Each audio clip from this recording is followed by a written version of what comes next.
With the dramatic rise in cases in New York, the question is, can LA avoid a similar increase? And if so, how? CBS News' Dave Lopez got some answers today from a very knowledgeable source. And he is live in downtown LA, where he spoke to the county health director one-on-one. Dave?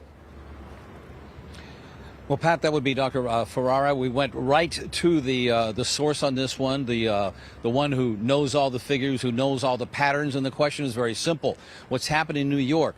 Can we see that happen in Los Angeles in a couple of weeks? We're somewhat behind New York. We look at New York and we predict that we could be in a similar circumstance in a few days. And the New York numbers, more than 25,000 positive cases of coronavirus, 125 deaths. And the numbers of those testing positive has doubled every day for the last 4 days. I will say, when New York started seeing the dramatic increase in cases, it was coupled by a very dramatic increase in testing capacity.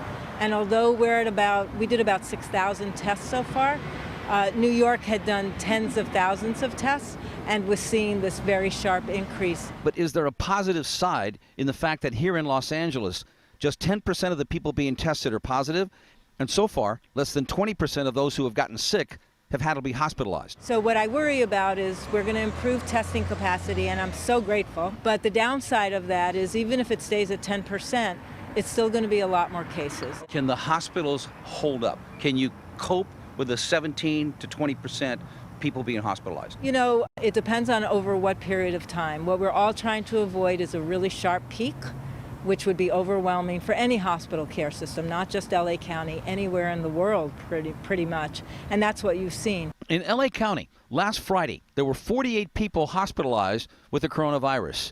Today, that number is 118. The next month or two are really critical. You could just do the math.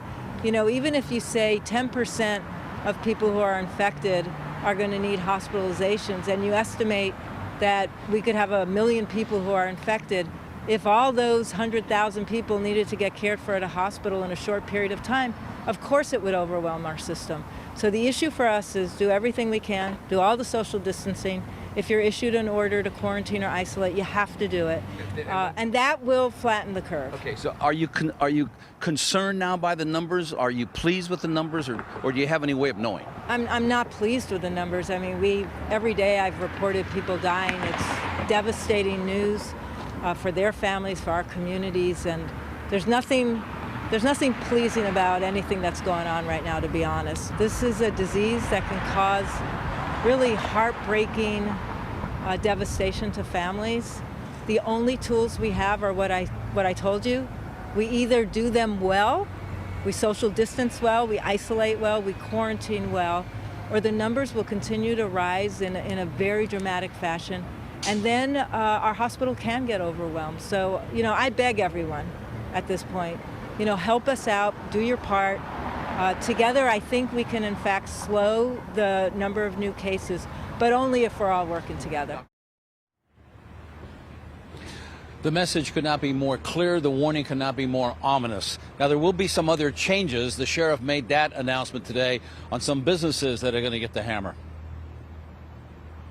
Gun shops, nightclubs, bars, and strip clubs. So we have found out we're making sure that all these businesses are complying. We are deploying an additional 1,300 deputies from assignments that are not essential patrol or custody to the field to augment all of the personnel that are deployed in the field. These new sources are also going to be available for all the independent cities throughout the county. The medical experts say the time could not be more critical. The next 2 weeks, extremely critical. Listen to what they tell us, obey what they say, don't question it. We're all in this together. Reporting live from downtown Los Angeles, Dave Lopez, CBS 2 News.